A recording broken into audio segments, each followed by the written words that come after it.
For this talk this morning, I was going to talk on the importance of inspiration, not only just for your life, but for your meditation. Because sometimes what happens, if you've been meditating and meditating and meditating and getting bored and bored and bored, when nothing is happening, and you just hang out for the breakfast, the lunch, and the joke session in the evening. And without those, you don't know what you do. Then sometimes, can we sort of heal that problem? The dullness, meditating again and again and again. Or just like me, another retreat, another talk, another interview, here we go again. Life can be really boring for a monk. The same old, same old. It's very rare that I ever get a question which is new. All the questions are repeat questions. I've heard them so many times before. Just like you've heard my stories so many times before. So life can sometimes be a bit dull.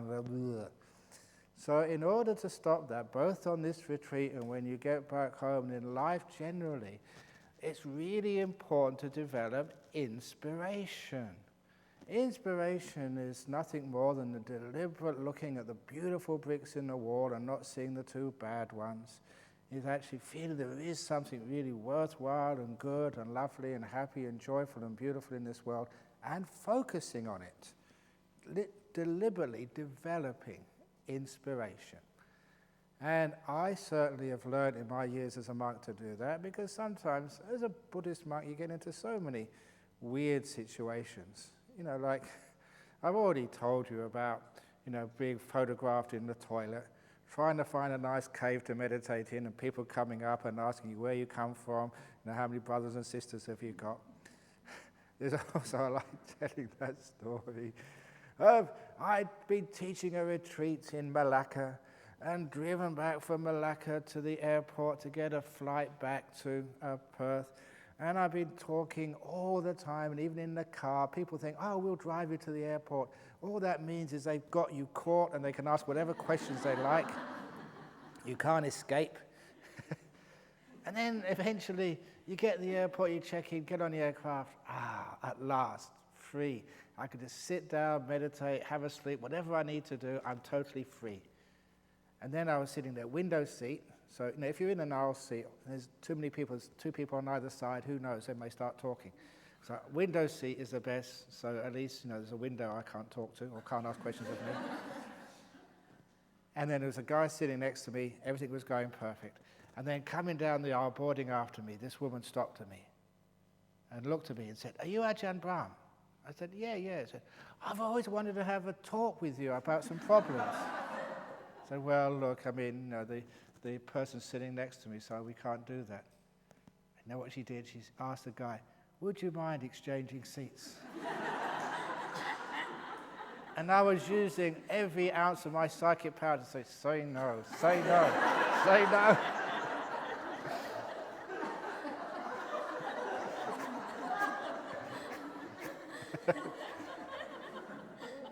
And he said yes.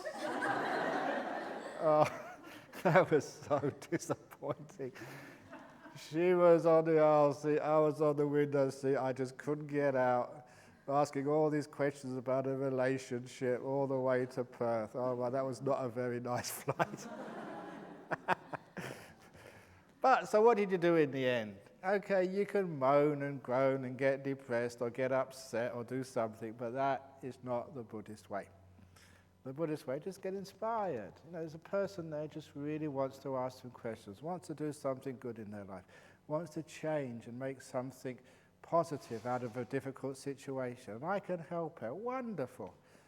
So as soon as I start getting inspired, then all the energy comes up. And instead of having a terrible flight back to Perth, you can have an enjoyable one. It all depends not on what you're experiencing, what you're watching in meditation, but how you are experiencing it again. The attitude you have to what you are doing in life. And if you can have this inspiration, in other words, look at these negative situations and find something good in it, find something positive in it, And then you get energy and happiness, and even in meditation you get much more depth in your meditation. So in the meditation you get inspired. Every retreat, somebody gets into jhanas, and there are still a few slots available. So that could be you, and you say, well, just as Ajahn Brahm said, these are ordinary people who never think they're going to get jhanas. They're sitting here. Maybe the last retreat they sat in the mat that you're sitting on now. You may be sitting on the lucky mat. Who knows? But at least it inspires you.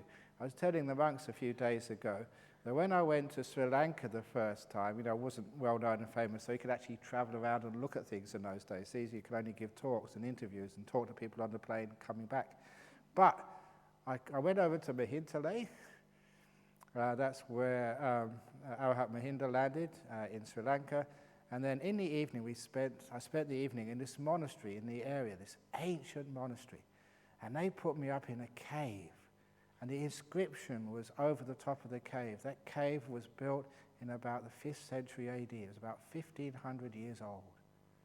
And had been used by monks for centuries. And now it was my turn to use that cave. And when I sat meditation there, wow, that had energy, that had power. And I started to think, how many monks over 1,500 years have got into jhana on this very seat? How many of them became stream-winners and once-returners and non-returners? 1,500 years, there are bound to be a few. And then I got really inspired. Yeah, wow, this is great. And even though I've been busy all day, all the tiredness when you had this great energy, you inspired yourself to bits, and had great meditation. Imagine you can do that, sit in the cave, 1,500 years, people have been meditating there. I remember I went to a place in northeast Thailand, and it was called Ajahn Brahm's rock. He'd meditated in that cave, and he'd sat in that rock many, many times. And now I was sitting on that seat. Wow. And I don't sort of downplay that. I don't say, don't be stupid. You're just making this up. All the monks who sat in this cave were probably scallywags. They're just not really good monks. No, you never look at the negative. You look at all the positive energy. You inspire yourself, and you get this big boost of clarity, mindfulness, energy, and whatever else you want to use, just from simple inspiration. And that is certainly what I do to give myself energy. Just like you get up early in the morning, and you got to sit here, and then you do the chanting in the morning. In Thailand, that morning chanting we used to do, which was translated into Thai, that was the most depressing thing we ever did. If ever I thought of committing suicide, it was at the end of the morning chanting. It went on for such a long time. And you think, if our chanting is not in key, 3 o'clock in the morning, monks and lay people trying to chant, it's disgusting, it's terrible. And they go,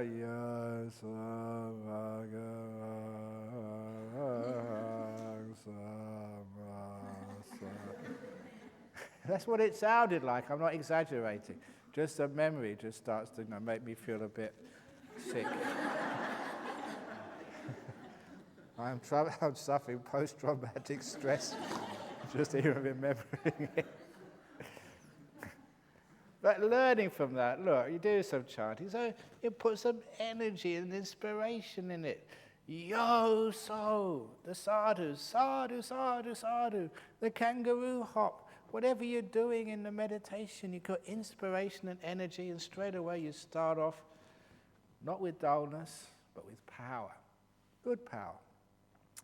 And the Buddha actually said to do that. Then all the 40 meditation objects he did, a lot of them are inspiration. Like people just think of the Buddha. If you really got some idea, if you're like a faithful Buddhist, and you've been around Buddhism a long time, you've grown up with Buddhism or whatever, the idea of a Buddha is something incredibly powerful. So you just think of the Buddha. And you can think that just like him before he's enlightened, He didn't know what jhana was. Oh, he actually did. But he didn't really know sort of what the Dhamma was. He was just sitting down, letting go, making peace. And all these experiences, which you experience, even the tiredness, the restlessness, the thoughts, a Buddha experienced those too. Just where you are now, he was once. But he carried on. These incredible meditations, they just came to him. And he became this incredible person, just like you can become. This is the great thing about Buddhism. The Buddhism is not a special person in the sense that, what he did, no one else can do. It's always repeated. And every one of you. If you ever do get into jhanas, this is one of the things which always gives me goosebumps. You think that when you're in a jhana, you are sitting in the place where the Buddha sat. That is his holy chair, if you want to call it a holy chair.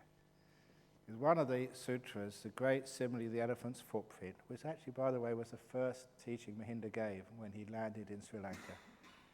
And it says, how can you recognize a Buddha? It says, by his footprint. And what are the 4 footprints of the Buddha? First, second, third, and fourth jhana.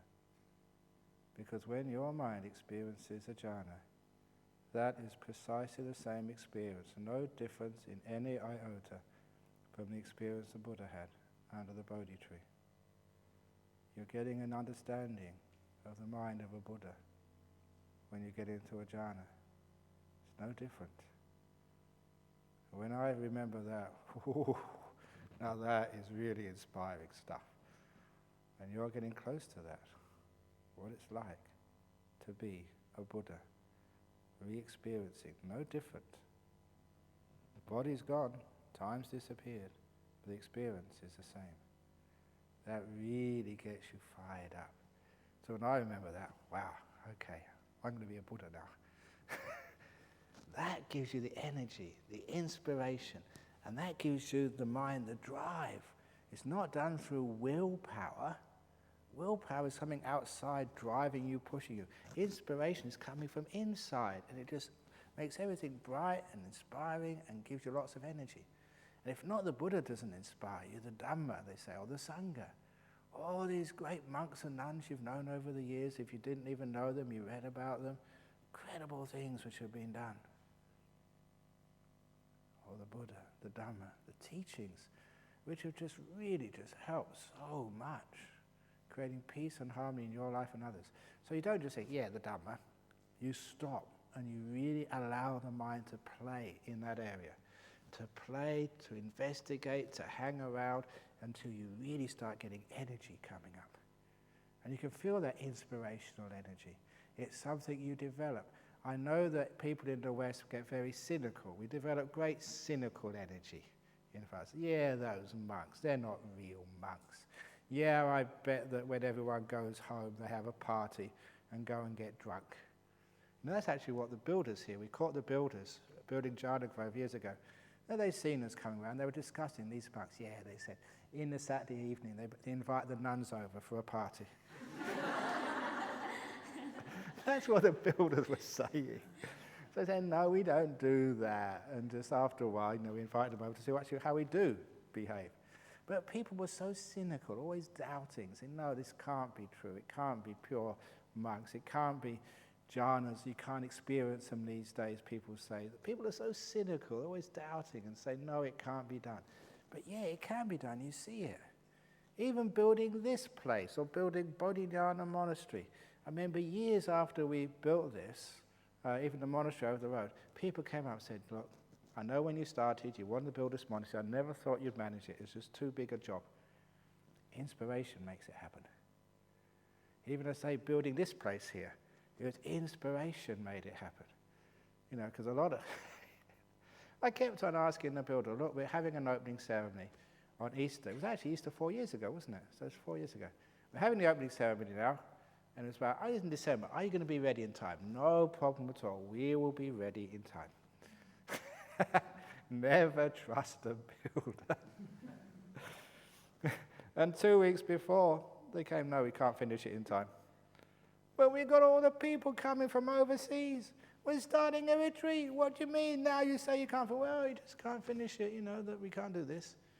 And I said, we will finish it. And of course we did, just, with Monk's help and everybody else's help, just a couple of hours before the ceremony began, about 4 o'clock in the morning. Well, actually, I knew that would probably happen, but the inspiration, all these monks just getting in there and just helping out, all the lay people getting in there and helping out, that's inspiring. That's actually the way things should be done. Insurmountable problems, and then afterwards, it works. Okay, now do you want to hear about psychic power? There is one miracle I've got no hesitation of repeating and telling people, because this really was something weird and strange. And if you ask Ajahn Brahm, who's been with me for years, he said this is one thing which, cynical as he is, he studies the sutras, always very, very good, very sort of critical. If it doesn't make sense, he will say so. He said, yeah, that was a real miracle. And some of you were here when it happened. That was when we did our 30th anniversary of our Buddhist Society in Western Australia. It was on Wesak Day, when was it? 2003 or something? 4, 5, 6, somewhere around that time. I think 2003 maybe. The 30th anniversary. And at that time, our president said, he actually reminded me, let's do some celebration. Let's have a little fundraiser or something. But I am a Leo rabbit by birth. And Leos, if we're going to do something, we really put everything into it. Just like the 3 sadhus. That's what, if you have a monk who's a Leo, they always like roaring. They're lions. Sadhu! That's our character. So I said, no, if we're going to do it, we're going to do it 150%. Really put everything into it. And so we did it. And so we hired the Supreme Court Gardens in Perth.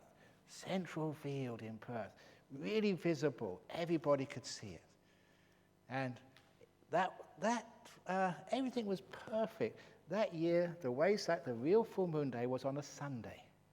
When everybody had the day off. It was full moon, it was on a Sunday. Usually we have our Vesaks on a Sunday anyway, whether it's full moon or not, the nearest one. But this one, perfect alignment, full moon was on a Sunday.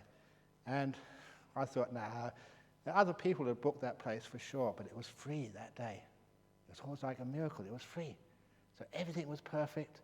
And we got all these people to come, including, at that time, the Premier of Western Australia, Dr. Jeff Gallup. He came as well. And other dignitaries, such as ambassadors and stuff, they came. And we had everything arranged. And I wasn't told. I told the people, look, forget about the money. Forget about how much it's going to cost. We're going to do this to the best. We are going to celebrate that Buddhism has arrived in Western Australia. So no expense was spared. All the monks were helping out, but that morning, that Sunday morning, when I woke up, it was raining. You don't mind a bit of rain, but we checked the weather forecast. A storm was coming to Perth. A big storm, one of the biggest, and it was going to hit Perth at 7 p.m., precisely when we were to begin our ceremony. This was really good fun. And so we all got in our van, and we drove from Bodhinyana to Perth, and it was pelting down with rain.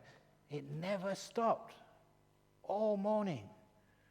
And I got to say sadhu, especially to the Thai women. We had a big Buddha statue from Thailand, which is now in our hall in Perth.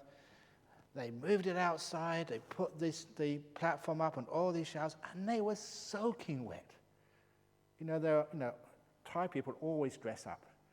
Mascara running, hair a mess, high heels getting stuck in the mud. That's Thai. Very sweet, but that's what they're like. But they carried on. And 3 times the Premier's office, his offsiders, they gave a call, and I called it on a mobile. Are you cancelling? I said, no, of course not. He said, but the storm's going to get worse. We can't do this ceremony outside. No, we're not cancelling. 3 times. I said, no, we are not cancelling. And we had one of our members. He was, Brian Creek. He was an ex-sailor. He's merchant seaman all his life. He was the first one to take me aside and said, look, I've been checking on the Weather Bureau. The pressure is going down, down, down. I've been at sea all my life. We know that means storm, and a heavy one. You have to cancel. And I said, no. And then there was a monk at that time, and there's someone here knows him very well because you married him. That's Angela's husband, Chris. And he's a really good guy, but he took me aside as well. Pulled me aside by shoulder and said, Ajahn Brahm, I've got so much faith in you. I've ordained with you. You're my teacher, but you're making an idiot of yourself. Cancel. Please, he said. No. That's incredible inspiration and faith you needed for that. And of course, you know what happened. If it had all gone pear-shaped, I wouldn't be telling the story. About 1 hour before the ceremony started, the rain stopped. About half an hour before, I always remember Shirley Jackson, she's dead now. I always remember her coming into the tent while I was arranging the VIP chairs, because I'd give a hand as well. Just because you're a boss monk doesn't mean you don't get dirty and wet like everybody else. So I was arranging the chairs. She came in, she was crying. Ajahn Brahm, you've got to come outside, you've got to come outside. And my thought was, oh God, something else has gone wrong. Someone's broken their leg or something. I thought it was something gone wrong. That's why she was crying. But when she came out, she just pointed up with tears in her eyes. The full moon had come out. The clouds had parted. And the beautiful full moon was right up in the sky above Perth. And that was a miracle. We did that ceremony. It didn't rain. There was a slight shower in the middle. Very, very, very light. And as soon as we finished, full moon went away. This is no exaggeration. And the rain came pouring down. Really pouring down. For those of you who know Perth, that field, Supreme Court Gardens, was under 2 inches of water in the morning. I've never seen that since. And the freeway, Kwinana Freeway, was flooded and closed that morning. That's how heavy the rain was. Not so many people came. And I asked them afterwards, why didn't you come? You had the ceremony? I said, of course we did. Didn't you get wet? Of course not. Because to the east, the west, the north and south of Perth, it was such a heavy storm, trees were coming down. Rain was lashing. They just could not believe that we held that ceremony that day. And the company who hired out the marquees and the chairs, it was a company called Reese Hire. They sent an email. And they said, I was to the organizer, and the organizer sent it back to me.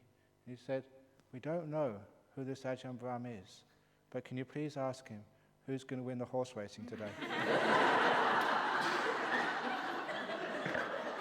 I still got that email somewhere. That was powerful. And of course, it's so much hard work, and you hardly sleep that night, because we had to take the Buddha statue over into our hall, and during the pouring rain, and in the morning I had to go to Melbourne to help the Wesak there. And I still remember checking in. I checked in, and I got out the little brochure we'd given out to everybody. And when I opened it, I started crying. I was in a corner of the Perth airport, and I started crying because just so much inspiration of what had been done. So much really hard work, so much faith, so much energy I got into that. And wow, that was really something inspiring. It actually worked. And so I remember things like that. I meditate. Wow, what have he done? Wow, this is really good. This is nice. And with that happiness and joy, straight away, it's so easy to get into deep meditation. That's why some of you have actually said, not just one, a few people, they said, if after the morning talks, some really good, powerful talks, it's so easy to meditate. Have you had a good talk? So they asked me, can you give a talk in the morning, the afternoon, mid-afternoon? It's very true, isn't it? When you're really inspired, you really have very, very good meditation.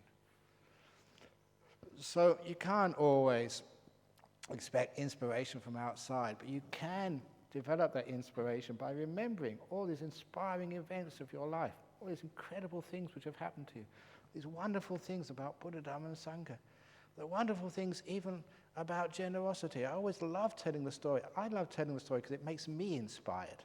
It gives me this wonderful energy. How Dhammasara Nuns Monastery started. The Nuns Monastery we've got at Gidgee-Gannup, we wanted to have a place for women to become monks, so they could have the same opportunity as guys could. So what did you do? We just start a fund first of all. And when you're starting a fund, there's nothing really there. It's not inspiring. So you just got a bit of money here, and maybe about $20,000, $30,000, that's all. You can't buy much land with that. But still we went looking for land. And it was Bianca and her husband. We were looking for land somewhere in Gidgee-Gannup, 30 acres, down Reen Road, at the top of Reen Road. And as we passed, I looked out the window and saw this sign, 600 acres of ideal solitude. And that sort of triggered something. And I asked them, on the way back, let's have a look. No, 600 acres, we've only got a little bit of money, we can't afford that. But I insisted. Sometimes I'm the spiritual director of the Buddhist Society of Western Australia. Sometimes they nickname me the spiritual dictator. And this was a time to dictate. We're going in. So we had a look at it. Look, amazing. And it was on auction. So we said, well, it's on auction. You can always have a bid. You never know what happens. And we asked, roughly what it would be, about $1 million or $2 million or something. They said, oh, totally out of our league. But never mind, we can always go. And in the meantime, over in Bodhinyana Monastery, somebody said that there was a friend of theirs wanted to make a donation to the nuns' monastery. And so they came to see me. And he said, and I've only seen him once, I've never seen him again. I don't know, this is weird sometimes. But he said, my wife has just given birth to my first child. It's a girl. He said, I'm a Buddhist. Not one of your Buddhists, I think it was a Tibetan Buddhist or something. I'm a Buddhist, and I hear you're building a monastery for women. I don't know if my daughter would ever want to become a nun or even a Buddhist, it's up to her. But I want her to have the opportunity, if she wants, to live in a Buddhist monastery. So here's a check for $250,000. $250,000, you put the check. And I must admit, my mindfulness wasn't that very strong. I was shaking. 250 million, oh, it's a big check. And that's where we started from. So we had some money in the bank. And that monastery was to be auctioned. So, together with, remember Ajahn Chatamalo, those of you, he's over in Germany now. He was my second monk at the time. We went there early. And my goodness, we did some heavy chanting. Please bring the price down. We can't afford $1 million. Please bring the price down. So, when you borrow a bit of money here and people pledge this here, we tallied it all up. We had about 600,000 in the bank, that's all. So then they started the auction. And of course, it's really exciting. The fellow who brought food, I think on Saturday, Eddie Fernando, he was our bidder. We told him 600,000, that's all we can afford. And so the prices started going up. 300,000, 350, 400, 450, 500, 550, and Eddie put it out at 600,000. And they were saying, please, shut up. Please, may all the heavenly beings close people's mouths so they can't speak. And then this guy put his hand up, 625. No. And then Eddie Fernando, he totally forgot all his instructions, 650. And our treasurer was sitting next to me. He said, he can't do this, we can't afford this, stop him, we can't do this, he's got no authority. And of course, I said, I'll leave him alone. I know he can't afford it, but what the hell? And it passed at 650. We had our nuns' monastery. That was brilliant. I always remember that. It was such inspiration. Just way over the top. We can't afford that. But of course, anything inspiring, it comes. And I always remember this. I think that must have been a Friday afternoon. And I gave the announcement at Nolamara. Just after the talk, or before the talk, I said, just to let you know that there was a property auction for our nuns' monastery. And we bought it. We got this big ovation afterwards, and I always remember that. People were so inspired. This is inspirational stuff. This is stuff which you're not supposed to be able to do, but you do it. Ordaining bhikkhunis. That's inspirational stuff. Go against all of the obstacles, push through. Yes, we do it. Isn't that inspiring? And what does that inspiration do? That really gets you set in your meditation, in your life. There is some beauty, there's some hope, there's people doing the impossible and getting there. And that realizes if you really have inspiration, you have power. And if you want to get enlightened, tap into that inspiration. It's right inside of you. You have all done such incredible things in your life. You know, what you've done for others, the kindness, the generosity, the goodness you've done, why not tap into that and get yourself incredibly inspired? Some of you may know, I know Eileen knows this, that remember when we used to do those concerts at the Victoria Hall in Singapore? I forget which one it was. There was one thing which was Passage of Time or something. And, you know, I do my cameo appearance, you know, as Ajahn Brahm. Yeah. But there's two of them. We did Opening and Passage of Time. And I remember that they was going to have a matinee in the afternoon, and then a couple of hours when all you guys had your dinner, and then another performance in the evening. And I just flew in straight from Perth on a Saturday morning, you know, pretty tired, straight to the theatre, straight had to perform. And after the first performance, I was exhausted, really tired. And, you know, lots of people coming in the evening ceremony. I think it was the minister, Corbin One, he was coming in the evening as well. And I felt exhausted. You guys were okay, you could have some dinner. I had nothing. And I was really, really tired. So I found there was a closed exit there. And they shouldn't have closed exits in the theatre. That's really against the fire regulations, but I was very happy it was closed.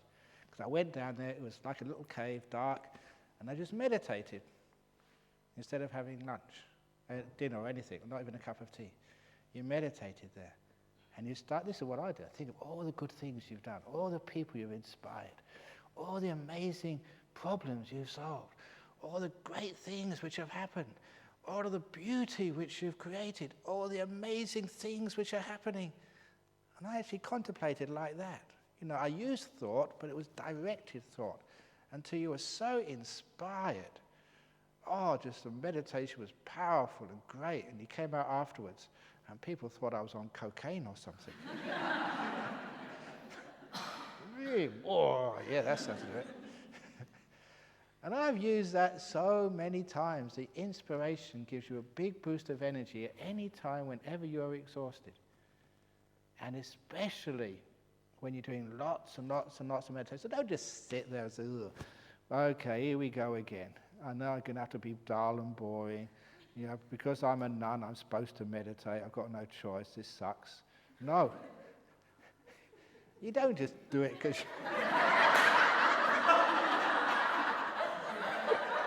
You don't do it because you have to.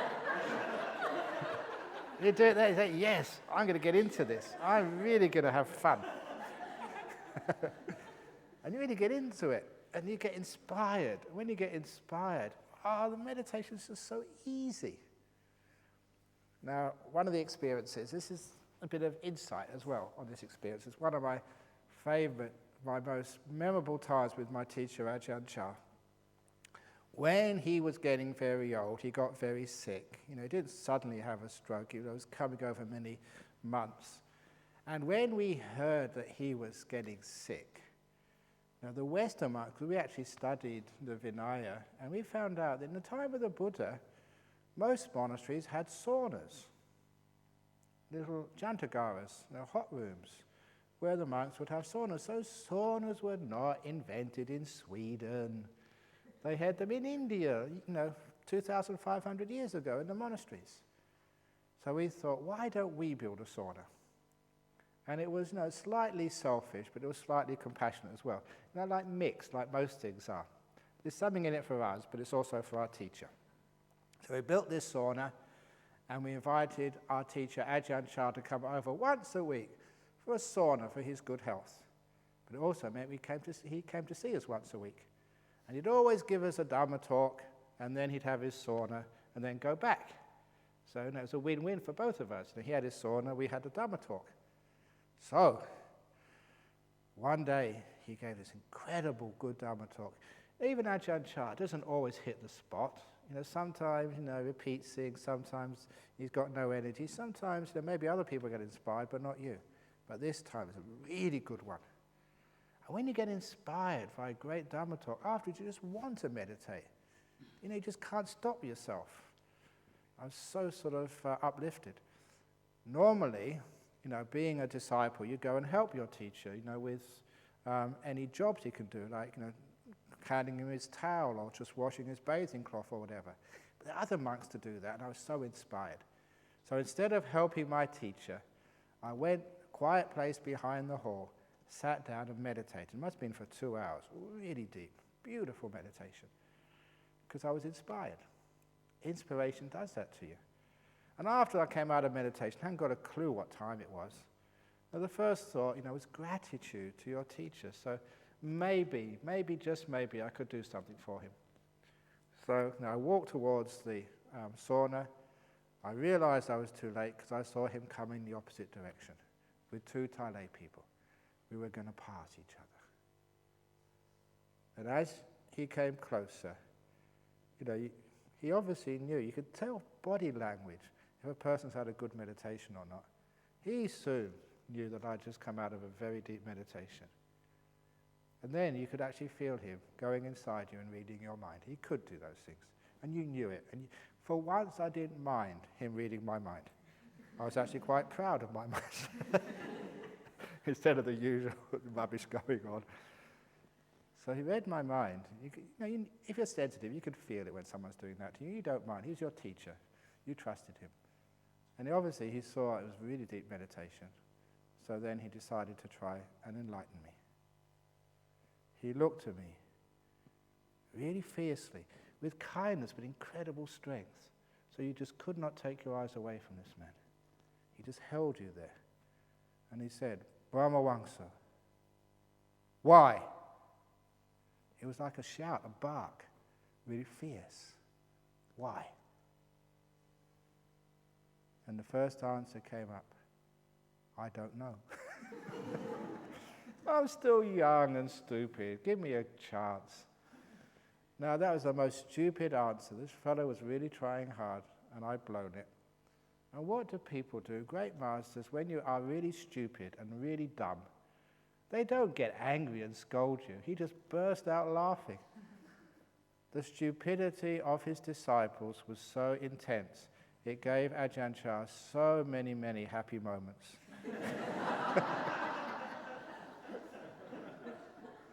He laughed all the time. These Westerners, they come from these good universities, how stupid they are. It was really funny for him. So anyway,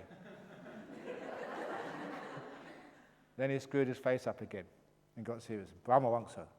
Yes, I'll tell you the answer.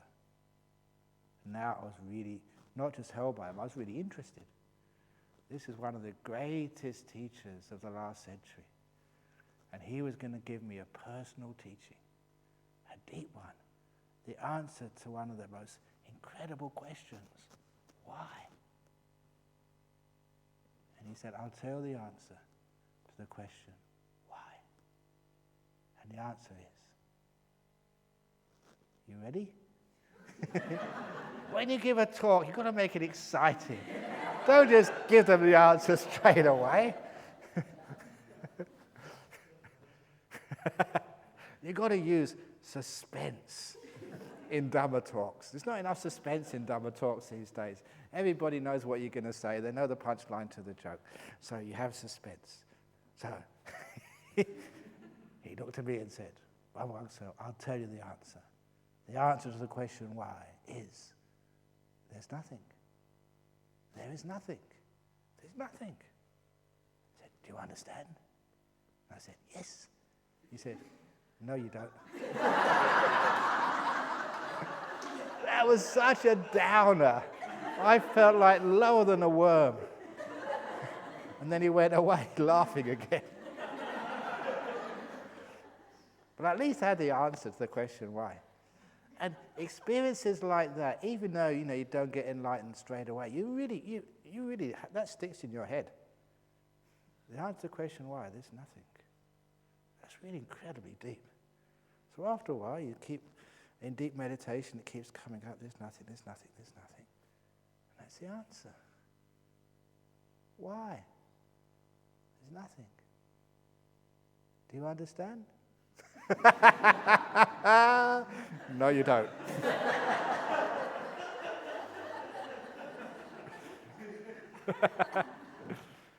That was so inspiring, that whole interlude. And those are the things which I remember and I share with you. And that really gives you some oomph into your meditation, oomph into your life. Life can be so depressing. You turn on the news and it's a war in Iraq or a war somewhere else. There's always a war somewhere. There's politicians with their snouts in their trough taking all the money from you taxpayers. There's religious people having sex with their mistresses, and there's all sorts of terrible things happening. Ugh. Really depressing. Ugh. But then you come to places like this and see these amazing things happen. You get really inspired, uplifted. That gives you energy to go forward in life. And it's amazing that inspiration is actually what helps you achieve things. I say there's nothing to achieve, but it means it helps you really get deep and let go and see these things. You get inspired. It can happen. You can feel that power, and this is what will take you into those deep states. You're inspired, motivated, energized, and my goodness, you get incredible states of meditation. Insights just keep coming. You can't resist them. It's not what you've done, it's how you prepared your mind at the beginning. Rested, relaxed, inspired, off you go. So really that is more the job of a teacher than to tell you what to find at the end of the path. I know lots of people say, well, what is Nibbana anyway? What happens when an enlightened person dies? Describe the jhanas. The immaterial states, what are they? In detail. Come on, in detail. Don't just give me this ordinary rubbish. I want in detail. What's it like? So instead of telling people all this theory, that's where the Abhidharma came from, just people thinking too much. Instead of doing that, what we really want to do is to inspire people, give them the basic instructions, inspire you, energize you, off you go. When you're inspired, when you've got the facilities, when you've got the basic instructions, that's all you need. You've got the tank full of gas, you've got the GPS, you've got your car, whoosh, and off you go to Jhana land and to enlightenment land afterwards. And it all just happens by itself. So I can do my bit inspiring you. The monks and the nuns here can inspire. Look how quiet they sit. Perfectly still, just like the Buddha. And that's what happened to me, because when I first came to Perth, that was my training. Just the senior monk does all the talking, and everyone else shuts up. That's another Thai tradition.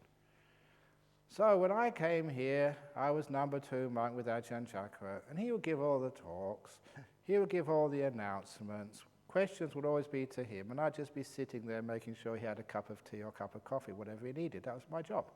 But I wouldn't say anything.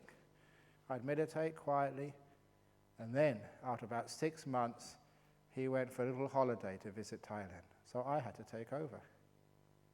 So I gave a talk. And this young girl came up, about 13 years of age, after my talk, said, "That's amazing. That's wonderful. You can speak." I thought you were mentally disabled. She said that. So I guarantee the monk sitting next to me and the 2 nuns, they are not mentally disabled. They are good nuns. But they can be quiet and peaceful. Isn't that wonderful, inspiring to see that? And sometimes people have told me that they've come on a retreat and the monks sitting next to you or the nuns over there, just so inspiring just to see, especially nuns, women living monastic life. So inspiring. And just sitting there, being peaceful. They're not sitting there so peaceful. They may be nodding, whatever. At least they're meditating. They're doing it. And it gets so inspiring to see that. So sometimes I say, Ajahn Brahm, you give good talks, but the people who inspire me are the ones sitting next to you, just to be quiet and still and meditate so much. Thank you so much. So it's those inspirations which are there for you. It's given free on this retreat. Please take them up. Remember them, cultivate them, guard them, cherish them, like flowers you put on your shrine, and you keep watering, make sure they last as long as possible. And then those inspirations, they really get into you. Not only do they make you happy, they make you healthy too. Inspiration overcomes many diseases. You just got the energy. You can feel it through your body. Incredible, powerful energy. Just sometimes, well, I'll tell you one of my first inspiration stories. It's not quite real inspiration, but it worked. I was a student after going to Cambridge, I went to Durham for a year, to do a teaching course. The only reason was because my girlfriend was up there. That's the only reason I chose that university. But it's really a cold part of England, and I had a terrible cold one day, a flu. So no way could I go into the lectures that morning. I was in bed in this house all by myself. Felt terrible. Your nose was running, the eyes were streaming, coughing, sneezing, the whole works, and having a fever. You felt terrible. And then somebody was knocking on the door of this house. And I was the only one there. Everyone else was at the university. So I dragged myself up out of the bed, because this guy would not stop knocking, in my pajamas. Answered the door, what do you want? And this guy said, I've got a delivery for you. And it was my hi-fi system. Those of you who are old like me, before iPods, you had these big boxes just to play any vinyl record, about 3 or 4 of them, to get good quality sound. And so it was mine. I just sent it up from London. I said, oh, thank you. And I went up to the room, unpacked everything, plugged it all together, and put on the first record, which was Jimi Hendrix. And then I noticed, listening to that first track, my cold and flu had totally gone. It vanished completely. No sneezing, no gut coming out of your nose and eyes. Felt really good. That was miraculous. So if ever I have a very bad cold these days, I get out a Jimi Hendrix. No, I don't. Can't do that anymore. But it was just that boost of happiness, that happiness energy, just cured a flu within an hour. I remember that. I'm not exaggerating. Before you were really sick, you weren't imagining these things. You had all the stuff coming out of your nose and mouth. And 1 hour later, perfectly healthy, no cough, no sneeze, nothing. That's really amazing, just what happens. And that is quite natural. It gets this big boost of energy inside your body, through some happiness. So inspiration is much more powerful than listening to your favorite music. So powerful, it just cleans out so many of the illnesses and stuff which you have. And it clears up so many of the defilements of sloth and torpor or lust or desire, because when you're happy, you don't want anything. You're having fun, you're inspired, you've got so much energy in this present moment, so much happiness. Who wants to think about anything? You're enjoying this moment so much. So the inspiration really puts energy and joy into the moment. So you develop that. Sometimes if you can't do reflections of Buddha, Dhamma, and the Sangha, you get your favorite talks on an iPod. Whenever you're down, you just start listening to these and, oh, this is brilliant stuff. Great. It really gets you inspired, uplifted, and the problems disappear. You don't get so depressed, angry, or even sick. Or you just use your power of memory to start to remember just some of the most inspiring times in your life, like I deliberately do. Don't remember all the downside. Don't remember the time you got divorced. Don't remember the time you got sacked from work. Don't remember the time you got called a pig. Why do you remember those stupid things? Remember the time when someone said, Ajahn Brahm, You're the Buddhist equivalent to Elvis Presley. They said that. You are the Elvis Presley of Buddhism. I thought, wow, I actually kept that. It's in my room somewhere. It makes me laugh and be inspired. The Elvis Presley of Buddhism, yeah.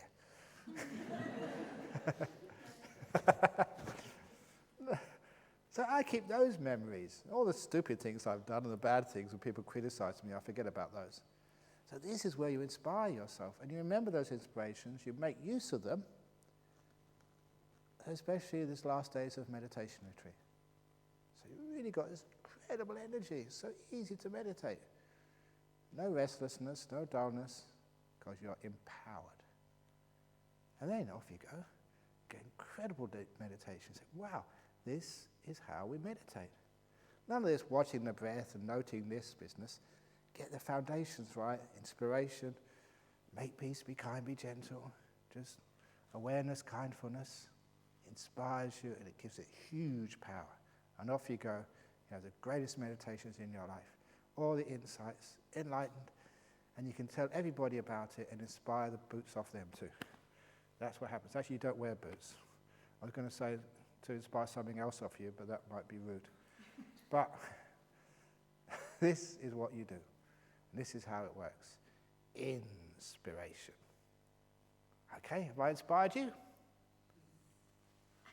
That's not inspiring.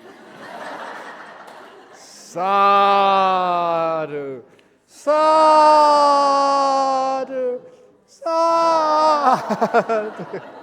That's inspirational. Okay, have a great morning.